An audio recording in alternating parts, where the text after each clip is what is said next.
말씀 전해 주시겠습니다.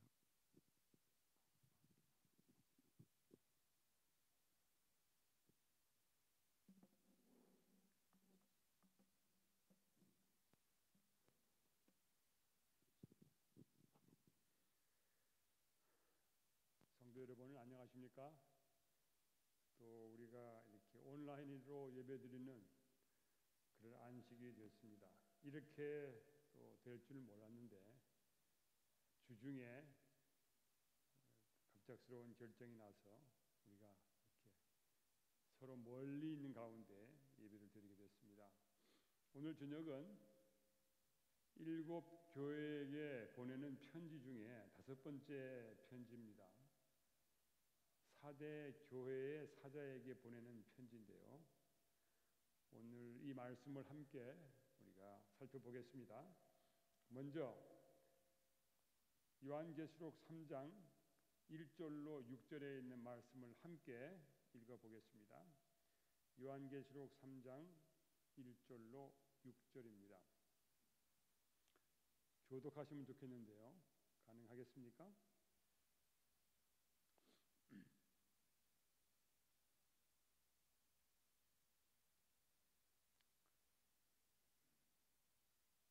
사대 교회의 사자에게 편지하기를 하나님의 7 영과 7 별을 가진 이가 가라사대 내가 내 행위를 아노니 내가 살았다 하는 이름을 가졌으나 죽은 자로다. 너는 깨워 그 남은 바 죽게 된 것을 굳게 하라. 내 하나님 앞에 내 행위에 온전한 것을 찾지 못하였느니 그러므로 내가 어떻게 받았으며 어떻게 들었는지 생각하고 지키어 회개하라. 만일 일깨지 아니하면 내가 도적같이 이르리니 어느 시에 내게 임하는지 내가 알지 못하리라. 4절입니다. 그러나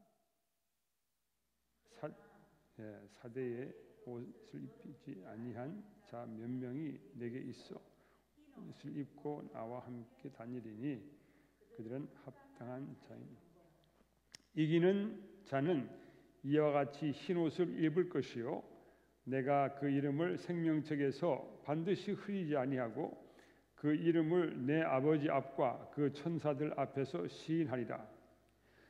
귀 있는 자는 성령이 교회들에게 하시는 말씀을 들을지어다. 아멘. 지금 미국에서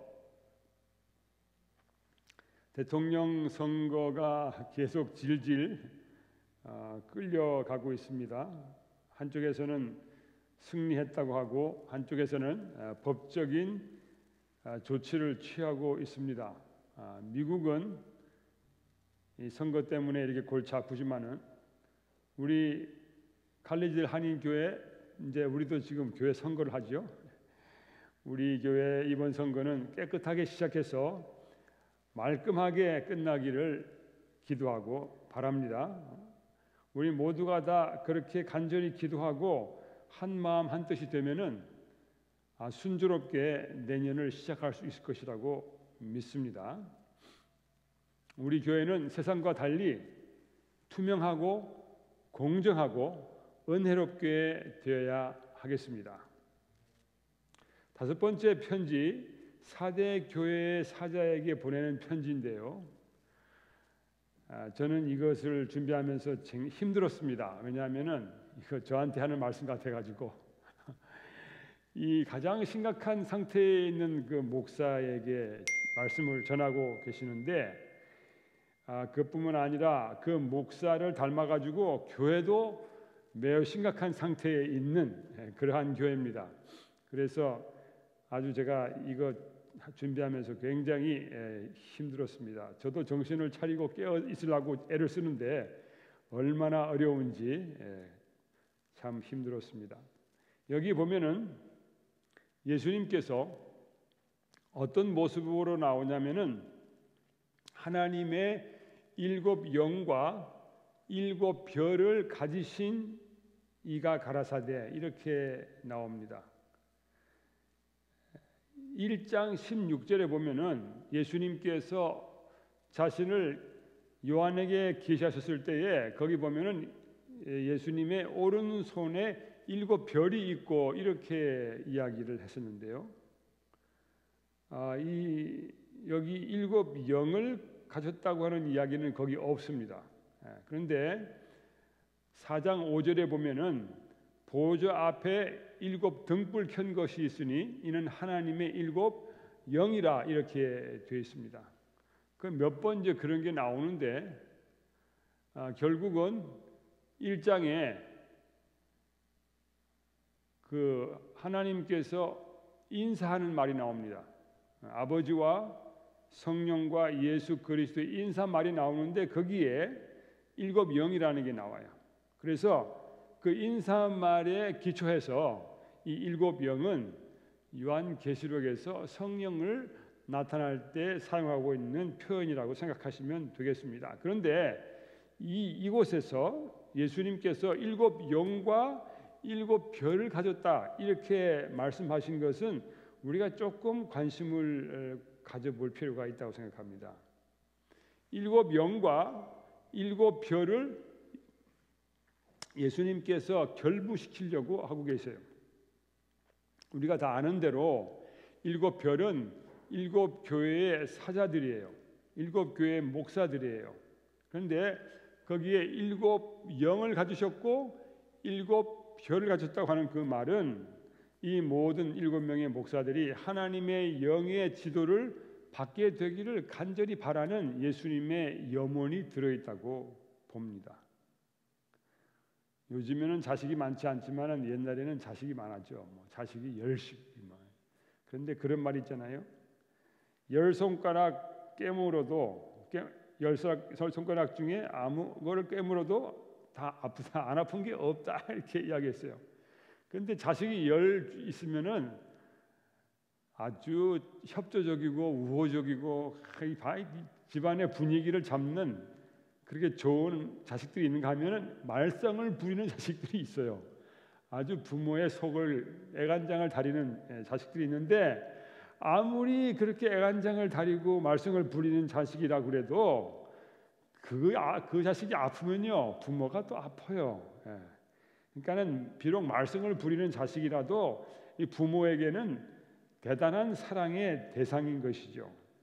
사대교회 목사는 제가 7 목사에 이렇게 점수를 내보니까 점수가 제일 낮은 것 같아요. 그래도 이 목사도 예수님의 눈에는 너무나 귀한 자식이에요. 우리가 7 교회에 대해서 이야기하면 7 시대를 나누어서 쭉 이야기하잖아요. 에베소, 서머나, 버가모, 두아디라 하면서 이렇게 시대를 나누어요. 그래서 보통 그렇게 나눌 때에는 사대라고 하는 그 시대는 종교 개혁 시대가 지나간 다음에 계몽주의라고 하는 것이 오는데 그 계몽주의 시대에 사람들이 성경을 멀리하고 자기의 이성만을 존중하게 되는 그런 때가 오게 됐어요.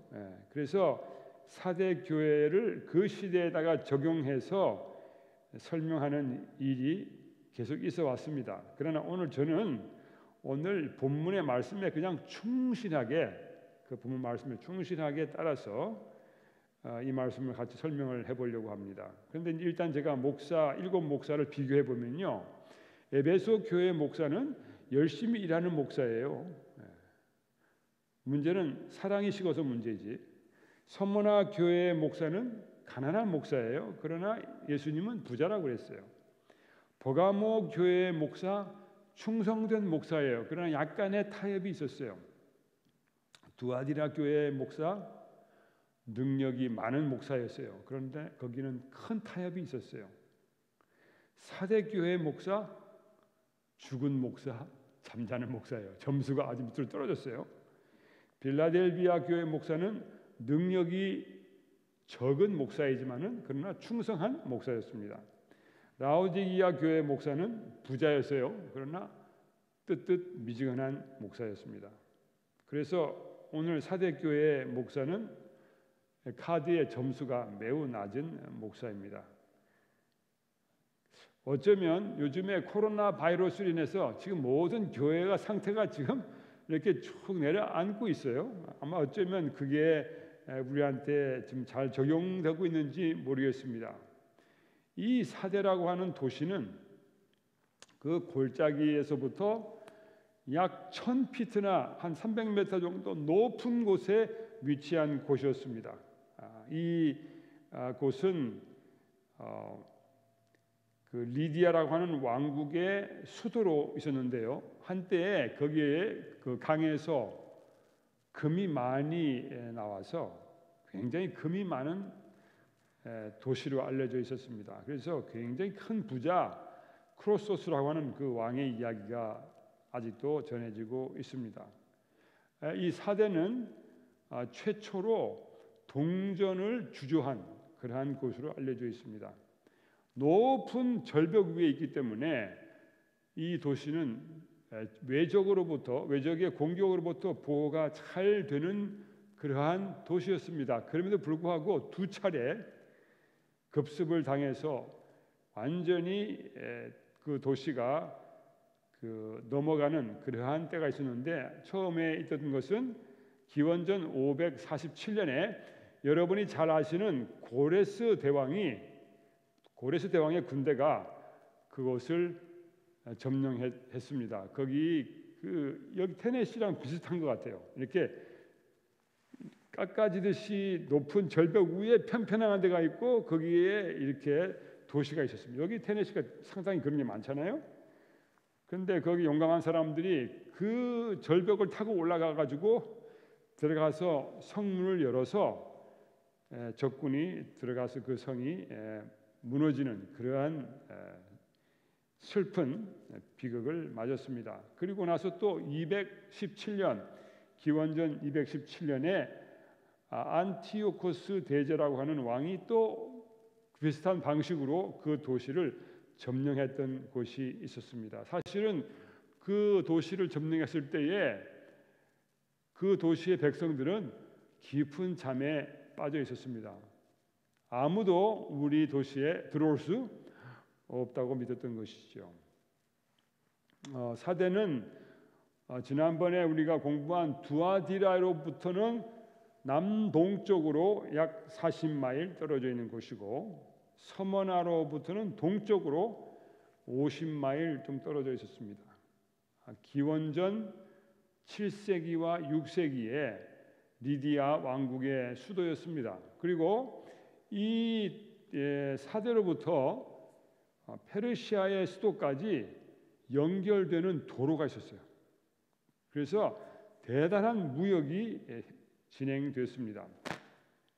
알렉산더 대왕이 그 지역을 다 점령한 후에 사대는 헬레니즘의 문명 아래 있게 되었고, 3세기에 이 사대는 셀루키드 왕조의 수도가 됐습니다. 그러다가 133년에 로마 제국의 일부로 편입됐습니다. 그러다 보니까 이 도시에는 여러 종류의 인종들이, 여러 민족들이 섞여 살았습니다. 헬라인, 마게도냐인, 유대인, 로마인 등등 각지에서 온 사람들이 그곳에서 살았습니다. 사도 요한이 편지를 보냈을 때에, 계시록을 써서 보냈을 그 당시에 사대는 지진 후에 새로 건축된 그런 도시였습니다. 서기 17년에 큰 지진이 있었는데, 그 후에 재건된 그 도시에 이 요한이 보낸 편지가 갔습니다. 그런데 그 도시가 재건될 때에 디베리오 황제가, 티베리우스라고 하는죠. 디베리오 황제, 디베리아 맑은 바다 나오는 그의 디베리오 황제가 그 도시의 재건을 도와줬습니다. 세금도 면제해주고, 또 도시를 건설하는 데 있어서 기술자도 보내주고, 감독도 보내주고, 그래서 그 도시에 시민들이 매우 좋아했습니다. 그래서 이제 이 도로를 시내 한가운데 도로를 건설하는데 양쪽에 이렇게 기둥이 있는 뭐 하신 주랑이 있는 그런 도시도 도로도 건설하고 또 수도관도 놓아주고 극장과 큰 스타디움, 경기장과 목욕탕과 체육관 등등 상당히 좋은 현대적인 시설들을 많이 건축했습니다. 그래서 그 사대 사람들은 그 로마 황제의 그 은총, 그 자비에 감탄해가지고 자기 도시를 부를 때에 가이사의 사대라 이렇게 불렀어요. 자기들은 가이사의 사대의 시민이다 이렇게까지 불렀습니다. 그리고 디베리오 황제를 그 도시의 창건자라고 그렇게 부르기도 했습니다. 그 도시에는 직류를 짜는 사람들, 금을 가공하는 사람들, 건축자들 이런 사람들이 많이 모여서 일했고요. 또 거기는 로마 제국의 노예 시장의 중심지였습니다. 계시록 18장에 보면은 바벨론의 이야기가 나오는데 바벨론이 무너지는 이야기 나오는데 그 보면은 거기에 노예를 파는 이야기가 나옵니다. 그리고 이 사대에 사는 사람들에게는 기회가 주어져서 사회적으로 신분이 상승할 수 있도록 해줬는데 그 사대 출신 중에 한 사람이 로마 원로가 위원이 됐고 나중에 그 컨설이 됐습니다. 그 매 높은 자리까지 올라갔는데 그런 역사가 있습니다. 사대에는 다른 여러 지난번에 우리가 언급했던 도시들과 마찬가지로 여러 그 그리스의 종교들이 거기 혼재해 있었습니다. 자기들이 특별히 모시고 있는 사대의 아르테미스라고 하는 신이 있었고 제우스 있었는데 그 신전을 얼마나 크게 지었냐면은 2세기에 기원전 2세기에 300피트가 넘는 길이의 신전을 건립했습니다. 그뿐 아니라 그들은 에베소에서 섬기고 있는 아르테미스도 섬겼고 그다음에 아테나라고 하는 승리를 가져오는 신도 섬겼습니다. 여러분이 잘 아시는 아폴로, 헤라클레스, 디오니소스 이런 그 신들도 거기서 경배를 받았습니다. 헤라라든지 메테르, 아나톨리아의 달신인 맨 이런 신들을 위한 사당들도 그 도시에 즐비했습니다. 행운의 신 티케도 있었고요. 그리고 그 디베레 황제를 너무 좋아해가지고 거기 나온 그 동전에 보면은 디베레 황제의 어머니 리비아가 그 동전에 나오는데 동전에 뭐라고 나오냐면은 그들이 숭배하는 데메테르라고 하는 신의 얼굴이 그 디베레 황제의 어머니 얼굴로 거기에 등장합니다. 하여튼 그 정도로 디베레를 좋아하는 그런 도시였습니다. 그런데 또한 거기는 거룩하고 의로운 신이라고 알려진 그러한 신도 숭배됐습니다. 하나님이 아닙니다.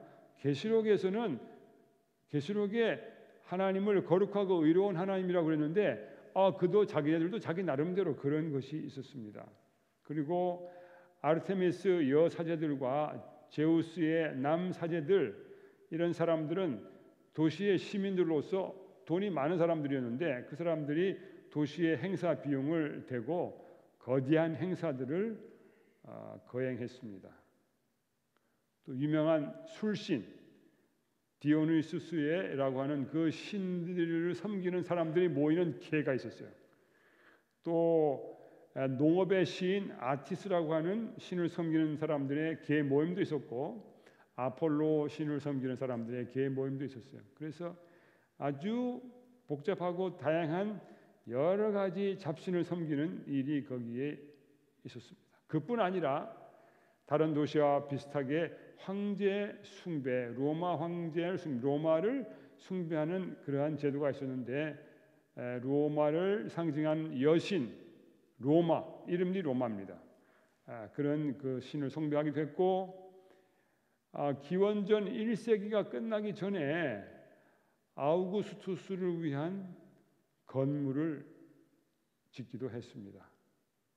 그리고 거기서는 디베레 황제가 신으로 숭배됐고, 칼리굴라 클라우디우스라고 하는 황제도 신으로 숭배됐습니다. 그리고 그 예루살렘을 멸망시킬 때에 먼저 왔던 베스파시안 황제, 장군이죠. 나중에 황제가 됐는데 그 황제에게 바쳐진 신전도 나중에 2세기 초에 거기 건립이 됐습니다. 그러니까 황제 숭배와 잡다한 그 그리스의 또 동방의 여러 종교들이 거기 혼재해 있었습니다. 사대에는 유대인 공동체가 있었을까요? 예, 아주 든든한 유대인 공동체가 있었습니다. 그런데 재미있는 것은 사대 교회의 사장에 보내는 편지에는 유대인이 언급되지 않고 있어요. 그 서머나 교회 보면 그 유대인 언급되어 있고, 빌라델비아 교회에 그래서 유대인들이 괴롭게 하는 이야기가 나오는데, 사대에 있는 유대인들은 교회를 괴롭게 하지 않았던 것 같아요. 사대에는 그 이전부터 유대인 공동체가 있었는데, 대부분의 사대에 살던 유대인들은 로마 시민이었어요. 그리고 유대교의 종교적인 권리를 로마로부터 얻어가지고 뭐 그들이 원하는 대로 예배도 드리고, 그리고 심지어 그들이 원하는 깨끗한 음식, 코셔 음식도 다 찾아 먹을 수 있도록 그렇게 했습니다. 예루살렘 멸망 전까지 그들은 예루살렘에 돈을 걷어다 보냈습니다. 나중에 3세기에 이 사대에 큰 교회, 회당이 있었는데, 얼마나 큰 회당인지, 하여튼 그 이전부터 이 유대인들이 이 사대라고 하는 도시에서 대단히 왕성하게 활동했던 것으로 우리가 알 수 있습니다. 그리고 이 사대는 유대인들 사이에 잘 알려진 도시였습니다. 왜냐하면 유대인들이 가지고 있는 문서 가운데 시빌의 신탁이라고 하는 것이 있는데, 거기 보면은 사대에 하나님의 심판이 이를 것이라고 하는 그런 경고까지 거기에 기록되어 있었습니다. 이 오늘 우리가 읽은 성경절에는 유대인이 아예 언급도 되지 않았습니다. 아마도 거기서는 유대인과 기독교인 사이에 충돌이나 긴장이 없었던 것 같습니다. 사대 교회의 목사와 교인들의 문제는 외적인 압력이나 핍박이 아니라 내적으로 너무 느슨하게 된 것이라고 생각이 됩니다. 이 사대에서 반유대적인 감정은 2세기 후에 생긴 것으로 보이는데, 2세기에 기독교인들은 부활절을 유대인의 유월절 날짜에 맞춰서 거행을 했습니다. 그런데 2세기의 사대의 감독 중에 멜리토라고 하는 사람이 있었는데, 이 사람은 유월절에 대한 글을 쓰면서 유대인에 대하여 비평적인 자세를 취했습니다. 2세기 이후부터는 이제 기독교의 리더들이 점점 유대교회를 반대하는 그러한 입장을 세우게 됩니다. 그러나 이것은 우리 계시록이 기록된 이후의 일입니다. 그렇게만 아시게 됐습니다. 자, 사대 교회의 시작에 관해서는 성경에 아무런 기록이 없습니다. 어떤 사람은 사도 요한의 노력으로 그 교회가 섰을 거라고 생각하는 사람도 있고, 아니면 사도 바울의 노력으로 거기 사대까지 복음이 전파되었는지도 모르겠습니다. 왜냐하면 사도 바울이 아시아의 중심인 에베소에 오랫동안 있으면서 거기서 계속 매일마다 복음을 강론했는데, 거기 뭐라고 나와 있냐면 아시아에 있는 사람들이 전부 다 하나님의 말씀을 들었다고 그렇게 되어 있어요. 그래서 아마도 그 에베소에 방문했던 사대 사람들이 그리로 복음을 전해서 교회가 생기지 않았나 생각을 합니다. 자, 이제 사대교회 목사의 형편을 좀 살펴보면 좋겠는데요. 예수님은 그 목사의 행위를 아신다 그랬습니다. 거기 뭐라고 되어 있냐면은 내가 살았다 하는 이름을 가졌으나 이렇게 되어 있어요. 그 이름을 가졌다고 하는 말을 사람들이 잘 알고 있었다는 말이죠. 소문이 난 것이죠. 좀 괜찮다, 좋다, 뭐 잘생겼다, 훌륭하다, 뭐 이런 소문이 났다 이거죠. 그런데 예수님께서 하시는 말씀은 이름 나기로는 살았다고 하지만은 죽은 자로다 이렇게 이야기를 했습니다. 깡통이다, 비어 있어요. 나중에 예수님께서 뭐라고 하셨냐면은 깨어라 그래서 깨어라. 아마 잠을 좀 잤던 것 같아요. 잠자는 목사. 그는 일깨워져야 되는 그런 목사였어요. 매우 느슨한 목사였어요. 저는 이걸 보면서 이거 나한테 하는 말씀이구나 이런 생각을 많이 했습니다. 많은 이들이 목사의 모분을 따라갔어요. 이 예수님께서 이 목사에게 죽게 된 것을 굳게 하라. 다시 빨리 돌아오라 했어요. 내 행위가 온전하지 못했다. 무슨 말이냐면은 너는 무엇이든지 제대로 하는 것이 없다. 그런 뜻이에요. 그러면서 내가 받고 들은 것을 생각하고 기억하고 지켜서 회개하라고 권면하고 계십니다. 그러시면서 네가 깨지 않으면 내가 속히 오겠다. 너에게 오겠다. 그런데 도적같이 오겠다. 네가 깨어나지 않기 때문에 내가 오겠다 그랬어요. 어떤 분들은 이것이 예수님의 재림이라고 생각하지만은 저는 그것보다는 예수님께서 직접 그의 삶에 개입하실 것이라고 하는 것으로 저는 생각을 하고 있습니다. 회개하라. 이 모든 7편지에 계속해서 사용되고 있는 중요한 기별이에요. 12번 회개하라는 말이 사용됐는데 요한계시록에 특별히 에베소, 버가모, 사대, 라오디기아 교회에 회개하라고 하는 말씀이 주어졌어요. 회개할 기회를 주셨는데도 회개하지 않았다는 말씀도 있고 회개하지 않으면 내가 임하겠다는 말씀도 있습니다.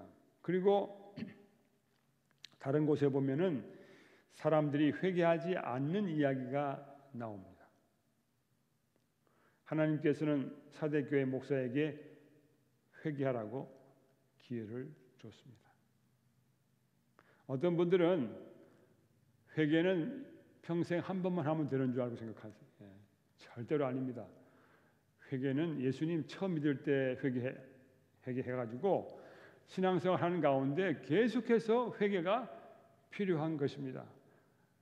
계속 회개가 필요한 것은 우리가 죄인임을 인정하고 있는 것이죠.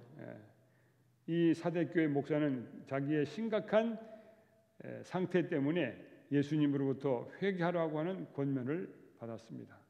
오늘 우리도 개인적으로 예수님께서 회개하기를 바라고 계십니다. 우리 모두 다 하나님 앞에 회개하고 복음에 더 충실하게 살게 되기를 바랍니다. 그 사대교회 목사님은 유명무실한 목사님이에요. 점수가 아주 형편없습니다. 그런데 재미있는 것은 거기 사대에 그 옷을 더럽히지 아니한 사람이 몇 명이 있다 그랬어요. 그 목사님은 형편이 없는데 교인들 중에 어떤 사람들은 신앙이 깨어있는 사람들이 있었어요. 이 얼마나 다행스러운 일입니까? 그러면서 예수님 하신 말씀이 그들은 흰 옷을 입고 나와 함께 다니겠다. 예수님과 함께 동행하겠다.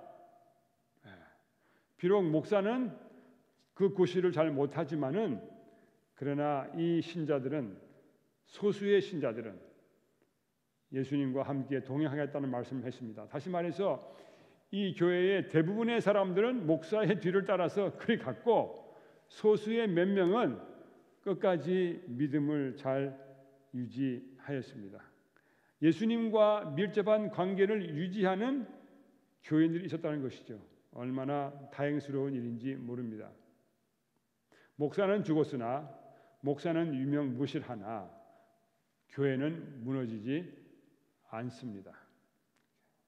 이분들은 합당한 자이기 때문에 흰 옷을 입고 예수님과 함께 동행하는 사람들. 그 사람들은 자기의 옷을 더럽히지 아니했어요. 세속에 물들이지 아니한 사람들이에요.